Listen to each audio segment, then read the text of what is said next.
बिस्मिल्लाहिर्रहमानिर्रहीम। अस्सलामुअलैकुम नाजरीन, मेरा नाम कामरान खान और आप देख रहे हैं MZS यूट्यूब व्लॉग। वेलकम कहता हूं आपको।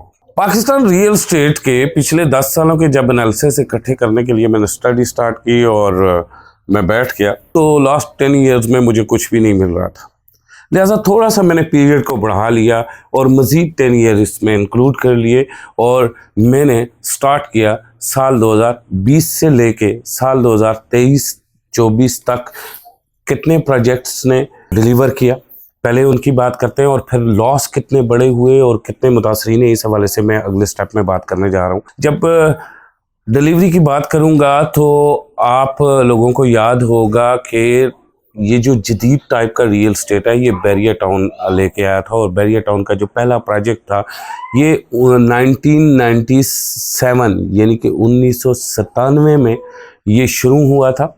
और आपको अच्छी तरह से याद होगा कि ये रावलपिंडी में स्टार्ट हुआ था, इस्लामाबाद एक्सप्रेस हाईवे के नज़दीक और इन एरियाज़ में स्टार्ट हुआ था। ये जिस एरियाज़ में आज कल हम बैरिया टाउन फेज़ 1, 2, 3, 4, 7, 8 देख रहे हैं, आप लोग अच्छी तरह से जानते हैं कि ये एरिया एक वीरान जंगल हुआ करता था और हम कॉलेज से भाग के इस एरिया में जाके दिन गुजारा करते थे।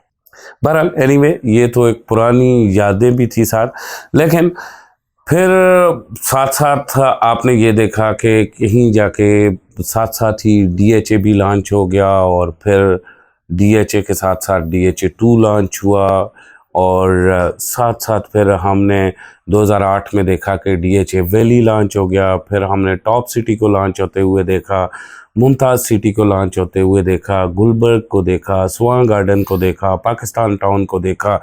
ये सारे प्रोजेक्ट हम साथ साथ देखते गए। सन 2000 से लेके 2024 तक बात करूं तो दर्जनों प्रोजेक्ट जो इस्लामाबाद और रावलपिंडी के अंदर हैं, लाहौर के अंदर हैं, कराची के अंदर हैं, दर्जनों से भी बढ़ के प्रोजेक्ट हैं जिन्होंने डिलीवर किया। लेकिन अगर मैं टॉप डेवलपर की बात करूं, कौन सा टॉप डेवलपर ग्रूमिंग एक स्टार डेवलपर 2000 से लेके 2024 तक ग्रो करके बाहर आया तो उसमें अव्वल नंबर आप जानते हैं कि मलक रियाज का होगा। Bahria town Rawalpindi, Bahria Islamabad, Bahria enclave Islamabad, orchid Islamabad कहीं ना कहीं अभी तक डिलीवर नहीं हुआ लेकिन होगा, ठीक है। फेज़ 7, फेज़ 8 एक्सटेंशन सिर्फ रावलपिंडी इस्लामाबाद के प्रोजेक्ट, बैरिया टाउन लाहौर और उसके बाद बैरिया ऑर्चिड लाहौर के प्रोजेक्ट, उसके बाद बैरिया टाउन कराची और BTK2 कराची के प्रोजेक्ट, ये और बैरिया टाउन आपको पता है पेशावर अभी आने वाला है। ये बड़े प्रोजेक्ट, लेकिन इसमें बैरिया टाउन रावलपिंडी और लाहौर माशाल्लाह से बहुत कामयाब प्रोजेक्ट थे। बैरिया एनक्लेव उनका कामयाब रहा, बैरिया गोल्फ कामयाब रहा, बड़ा ज़बरदस्त प्रोजेक्ट था, ये कामयाब थे। ये मैं इन्हें अवलीन डेवलपर कह रहा हूँ कि जिन्होंने नई जेत रखी और कामयाब प्रोजेक्ट डिलीवर भी किए। अच्छा, सेकंड की अगर मैं बात करूं तो DHA डिलीवरी के लिहाज से, प्रॉफिट के लिहाज से यानी कि इस तरह जुड़े हुए हैं। कहीं फर्स्ट DHA है, सेकंड बैरिया है, फर्स्ट सेकंड बहुत सेकंड ही जा रहे हैं। DHA है और DHA ने भी बड़े लोगों को अरबपति बनाया, करोड़पति बनाया। DHA भी बड़ा ज़बरदस्त प्रोजेक्ट है, DHA की डिलीवरीज बड़ी ज़बरदस्त है। आप इस्लामाबाद देख लें, लाहौर देख लें, कराची देख लें, DHA पेशावर आहिस्ता आहिस्ता आपको लगा हुआ है, आपको पता है। ये सारे प्रोजेक्ट आप देखते हैं, आपको आउट क्लास मिलेगा। DHA का एक प्रोजेक्ट जो DHA और बैरिया का जॉइंट वेंचर था वो नाकाम भी रहा, अभी आहिस्ता आहिस्ता उसके मामलात हल हो रहे हैं। DHA वैली, असल में DHA वैली एक ऐसा प्रोजेक्ट था जो पाकिस्तान के 2 बड़े कामयाब डेवलपर के गले में तोक बन के पड़ गया। यानी कि ये क्लंक कहीं DHA के माथे पे और बैरिया के माथे के दोनों पे लग रहा है, क्योंकि ये दोनों का आपस का जॉइंट वेंचर था। काश ये ना होता। बहरहाल फिर भी एनीवे अब आहिस्ता आहिस्ता डिलीवर हो रहा है DHA और जो लोग वीडियो सुन रहे हैं और लंडर ब्लॉक्स में कब्जे दिए जा रहे हैं। इसके अलावा भी वो आप लें, क्योंकि आप 2006 से लेके अब तक वेट कर रहे हैं, राउंड अबाउट 18 साल का आपका वेट हो गया पोजीशन लें। अच्छा, इसकी लोकेशन भी इतनी चार्मिंग कोई नहीं है, आप सब लोगों को पता है, लेकिन एनीवे अच्छा होगा जो भी होगा। चलो, आपने जहां चीज ली थी, जो ली थी, वो आप तक देर आए दुरुस्त आए आपको मिल रही है। पाकिस्तान में तीसरा डेवलपर अगर कोई बात करूं तो बात ये थे, मजमूई एक बड़ा नाम बन के नहीं ग्रो हुआ। वैसे अलीम खान का लोग कहते हैं, लेकिन अलीम खान कहीं ना कहीं, अब ठीक है, उन्होंने बेचा भी बहुत है, ब्रांडिंग भी बहुत की है, एक अच्छा नाम उन्होंने सेलेक्ट किया अपने ब्रांड का, पाकव्यू सिटी, लेकिन नाकाम इस वजह से रहे कि पाकव्यू सिटी लाहौर का अभी तक वो एनओसी लेने में कामयाब नहीं हो सके, और उन्होंने एक 665 कनाल का एक और प्रोजेक्ट पकड़ के उसी के एनओसी पे रगड़ा तगड़ा कर रहे थे कि ऊपर से उनका डिमोलिश हो गया, बहुत सारे लोगों का वहाँ पे नुकसान हो गया लाहौर में। अब पाकव्यू सिटी इस्लामाबाद को भी मैं इसलिए कामयाब प्रोजेक्ट नहीं कहता कि बड़ी आउट क्लास लोकेशन पे था। अगर जितनी इनके पास लैंड थी इतना ही ये बेचा जाता तो ये आज तक डिलीवरी हो जाती। असल में मसला ये है कि लैंड से ज़्यादा इन्होंने सेल की, और लैंड से ज़्यादा सेल करने की वजह से, फाइल सेल करने की वजह से इनकी डिलीवरी एक खासे अरसे से रुकी हुई है आहिस्ता आहिस्ता। और अभी पाकव्यू सिटी 2 लॉन्च किया जा रहा है। जिन लोगों को इजाफी फाइलें बेची गई उन्हें पॉसिबली वहाँ शिफ्ट किया जाएगा, पॉसिबली नहीं 100% वहाँ पे शिफ्ट किया जाएगा, क्योंकि आपने पाकव्यू सिटी में बहुत एक्स्ट्रा सेल किया। Bahria enclave outclass project था। मैं उन प्रोजेक्ट्स की बात कर रहा हूँ जो रावलपिंडी इस्लामाबाद के अंदर पिछले 20 सालों में डिलीवर हुए, और डिलीवर हुआ वहाँ पे लोग आबाद भी हैं। बैरिया गाँव में लोग आबाद हैं। गुलबर्ग ठीक है, आहिस्ता आहिस्ता हो रहा है, वहाँ ज़मीनों के मसले मसाइल चल रहे हैं। फाइल्स में काफ़ी अर्से से 12-12, 13-13 साल से लोग फंसे हुए हैं, लेकिन आहिस्ता आहिस्ता वहाँ पे ज़मीनें मौजूद हैं। वो आहिस्ता आहिस्ता ज़मीनें ले रहे हैं और डेवलप कर रहे हैं, आहिस्ता आहिस्ता और एक्वायर भी कर रहे हैं। थोड़ा टाइम टेकिंग प्रोजेक्ट है, लेकिन लोकेशन आउट क्लास है। अगर वहाँ आज भी आपको पोजेशनल चीज़ मिलती है, आपने कभी डोंट मिस इट, किसी सूरत नहीं मिस करना। इसी तरह सन 2000 से लेकर 2024 तक की अगर हम बात करें तो आपको पता होगा स्वां गार्डन 1 जो है इस्लामाबाद एक्सप्रेसवे पे, उसके बाद पाकिस्तान, PWD, जिना गार्डन, ये बड़े अच्छे project. Airport society, housing society, गोरी टाउन, ये भी बड़े अच्छे प्रोजेक्ट है, इन्होंने डिलीवर किया।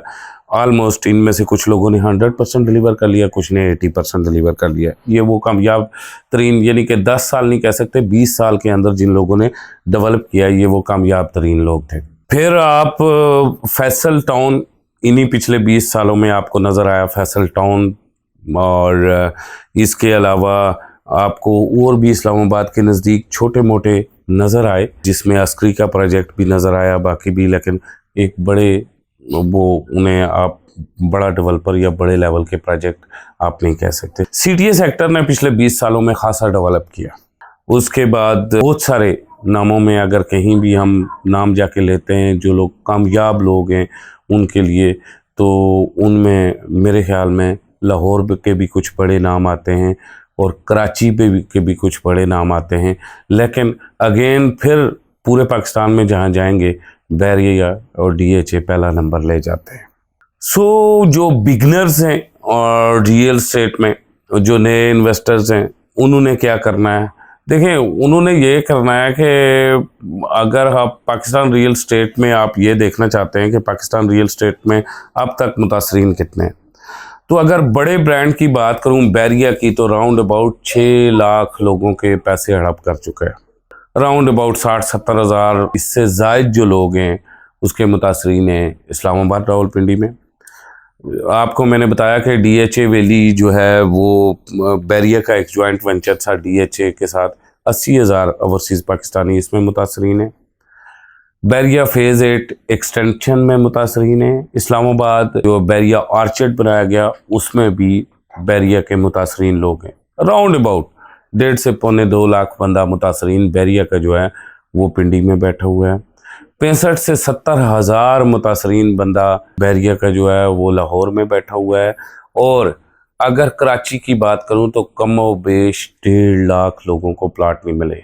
बाज़ लोग 66,000, 67,000, 68,000 की भी बात कर रहे हैं, लेकिन राउंड अबाउट 1.5 लाख लोग या तो टेक्निकल इश्यूज़ की वजह से नहीं मिले, या क्या हुआ, या वो प्रोजेक्ट नाकाम हो गया।